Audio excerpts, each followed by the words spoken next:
Tell you a story about the law of value.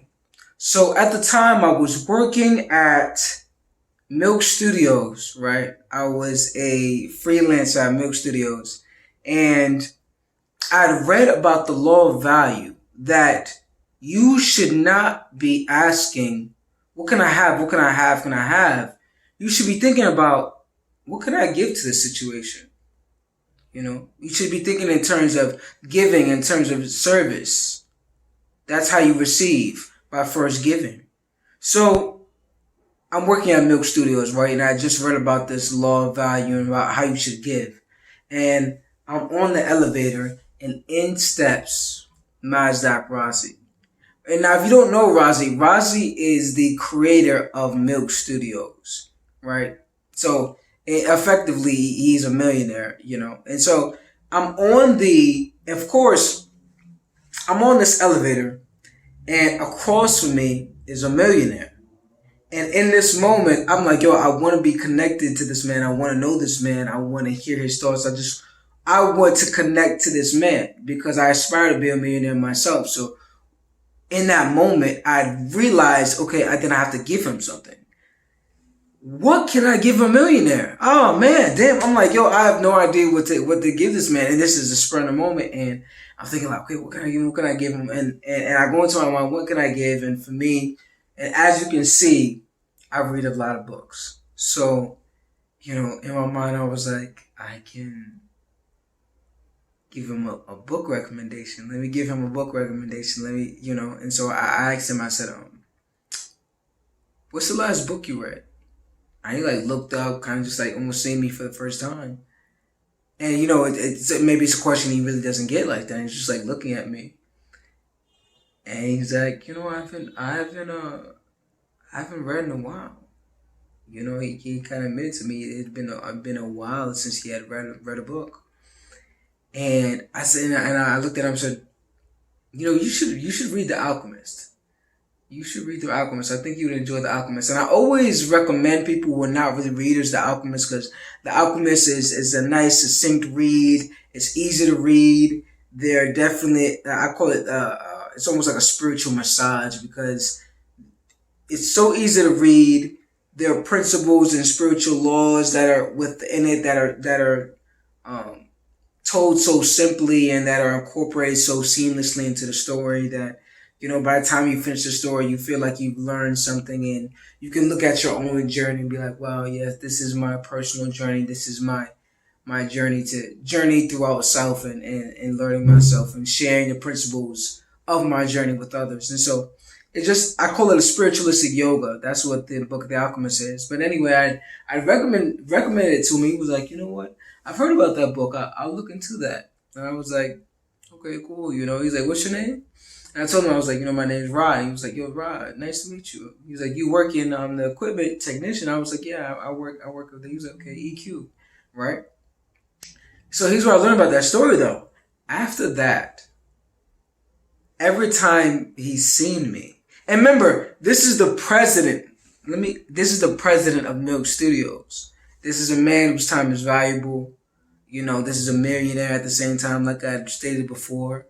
And, a lot of people vibe for his attention. So, it depends on if they get or not. It's a higher bar. It keeps him moving. Nobody has grabbed his attention like that. I had given him something. I didn't ask for anything. And the only time I'd ask was, what's the first book you read? But that was really so I could give him something. I wanted to give him that recommendation.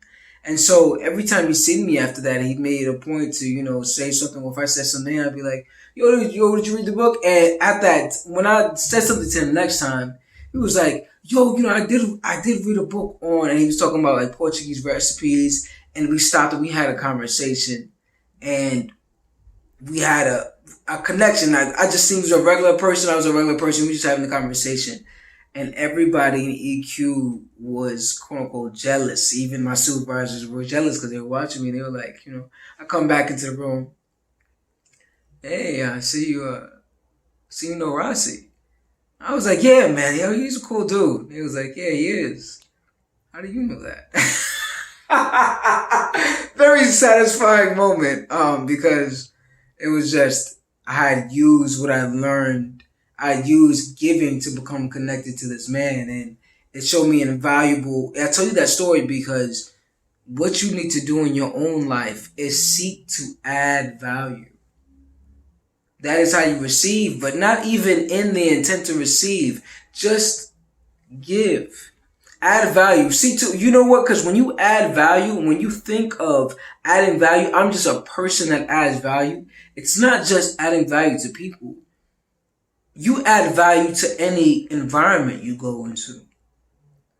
You walk into an environment, you see trash on the floor, you go and pick it up and throw it in the garbage because anywhere you go is better because you've been there.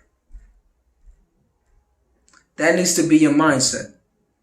Anywhere you walk, anywhere your presence has been, if somebody's been there, they should be able to come into that space, come into that person and still see your energy there, still see your signature there, still see that you left a marker or you left value in that space that you resided in. Even if they don't know it was you, your energy, you went and it's cleaner because you were there.